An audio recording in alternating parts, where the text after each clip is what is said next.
Welcome back to the Police Recruiting Show. I'm here as usual with the COO of SAFEGUARD Recruiting, Doug Larsen. And this is part 2 of a 3-part series on what it absolutely takes to be successful in recruiting. In part 1, if you haven't watched it, we talked about that you must understand what recruiting is. And there's a big difference between what a lot of people say recruiting is, which is more of a marketing angle, versus recruiting. And Doug, you said it so correctly. Like, marketing is to sell products. Recruiting is to find people, and all the elements are like that. So there's a reason why they call them marketing companies and not recruiting companies. And law enforcement's got to be careful, because we have some marketing companies floating out there that are saying they're recruiting, but really it's marketing elements. And you've got to get that. You got to understand that. So if you haven't watched that video, go back and watch that, because if you don't understand the difference, you're never going to get to the part we're going to talk about today. And Doug, I think today is the most important part, because once you understand what recruiting is and you understand that it's about getting people, the question is, how do you get the people, and how do you know that people are qualified? And Doug, I'm just going to kind of give our audience a quick summary. We know generally we price out our campaigns to people generally on what their needs are for hires. If you say you need to hire, let's say 100 people, that's a pretty big ask for a lot of departments. That a lot of people have less than that. Let's say it's 100. We have clients that needed less. We have clients that need a lot more. Well, the 100 number is not what we want. How many people do you have to talk to? First off, the 100 is what you need to hire. The question isn't how many you need to hire. The question is, how many applications do I need to hire 100? And some departments know that. You'd be surprised a lot of people don't know that, but they have to know that. Well, that's not actually the number you need to know.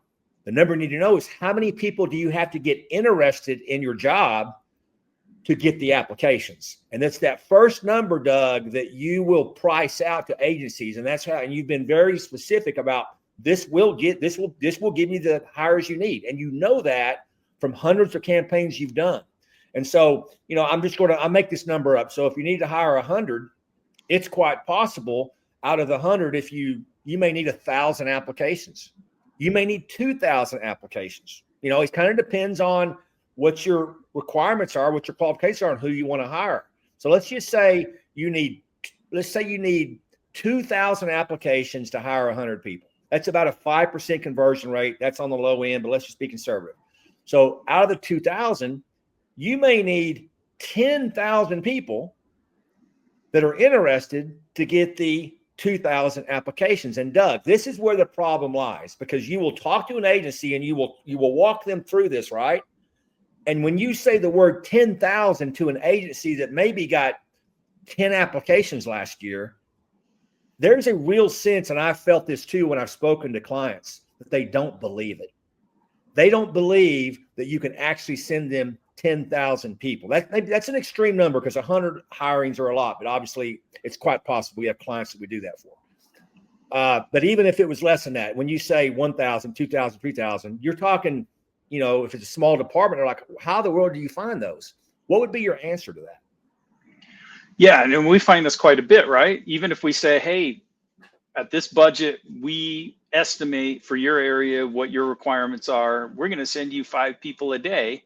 And then the department will come back and say, 5 people a day? I haven't had 5 people in a month. Yeah. Are you sure you can do that? And yes, we can do that. It's the approach, right? It's the way you go about generating the names.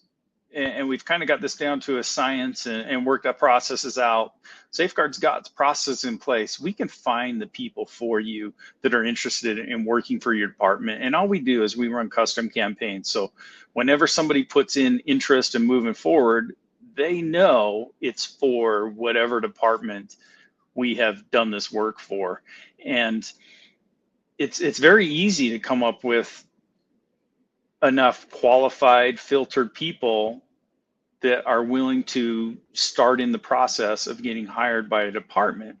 And from there is where we've got to really work on the processes to make sure things. Well, that's part 3. We're going to take processes for part 3, but we got to stick with this name thing, because I got to be honest, Doug. I get a lot of feedback when I speak to potential clients that they can't get past that. They don't understand it. They don't believe it. because you've got some companies that are selling lists. Oh, we'll send you the list of our 2 million people that have registered for our company, and they're criminal justice students. And that obviously, so immediately when you hear a big number like that, 1,000, 2,000. I mean, Doug, we've got clients that we're sending them 20,000 people a year, right? Because they have big needs. People don't want to believe it because they're having trouble finding those kind of people. But what we do is different. And I think we talked about in video 1, the first hurdle is you got to understand recruiting. Well, the second hurdle is you have to believe that this works, that this is possible, that there's not some overarching recruiting crisis. No, there's just a crisis of decisions to be made to get because the new generation, they're attracted by different things than in the past. They're on social media, which is a big, big avenue for your agencies, but you have to do that correctly. We'll get to that in processes. But Doug, it's just not hard. I mean, it's hard to explain. And so one of the first questions there'll be is, but are these qualified people? Do they really want to work for my department? Doug, go ahead and address that. Yeah, they are qualified. We ask some filtering questions right up front when somebody shows interest in the department, and we weed people out from there. Of course, somebody could be a little dishonest and some might squeeze through, but for the most part, it's a qualified list. So we're trying to reduce the workload of the recruiter right up front by not sending them people that aren't interested in working for this department. And to just go back and hit on a couple points you had, we do not advocate signing up for database or lists. That is not going to solve your problem at all. It's just going to eat up all your recruiters' time. What we advocate is custom digital recruiting campaigns where everybody knows that this is for your department. And when your recruiter calls, they know, oh yeah, I put in for this a day or two ago. And that's what we need to have done. But we will filter that front end so your recruiters aren't wasting their time. Yeah, when you really think about how you address the candidates, right? If you know the data, I know I need, let's just use our example, 2,000 to get to 500 applications, whatever it is, right? So generally what we see is, and we'll get to this in the third video, is based on the number of interested people, depending on what you do in processes, it's anywhere from a 10% to a 40% conversion to applications.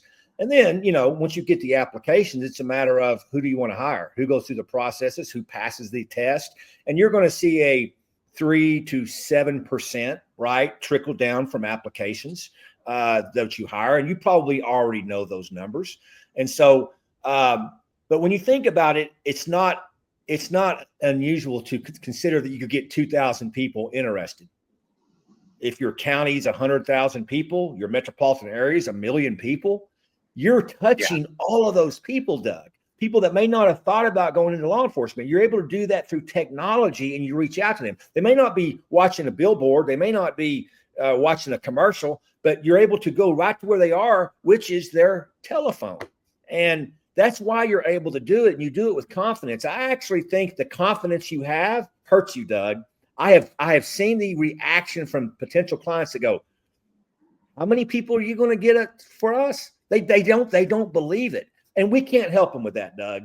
We just know that this works everywhere we go. So what's your thoughts on that? Yeah, you're exactly right. I get that a lot where I feel like somebody's not believing what we're telling them. And that's why we're going to come out with even more fact-based data that we're going to show people exactly how we're doing it, how it's effective, what we're producing, and why it's working. And having an ad go out, and there's a science to it, right? Building the ad with the right keywords, the right type of imagery, and within employment laws, and having that go out 24 hours a day, seeking those people and the right people, and touching those people enough times that they see it, they take interest in it, and they actually take action is what we do. And it's very effective. And getting 2,000 names really is not that hard. People are interested in law enforcement. They're still there. By the way, that's what's crazy. 2,000 is nothing. We've got clients, Doug, that we send that on a monthly basis. Now, we can't overwhelm you, right? So we're not going to send those unless you're a large department. Well, this is a large department. We're not. You have to have the personnel, but I mean, that 2,000 is trickled out along your hiring process. Oh, you need these in 6 months, 9 months, a year. We average that out so you can work the candidates through the process, which is our third and final video for success. Our first video, you need to watch it, is you have to understand what recruiting actually is.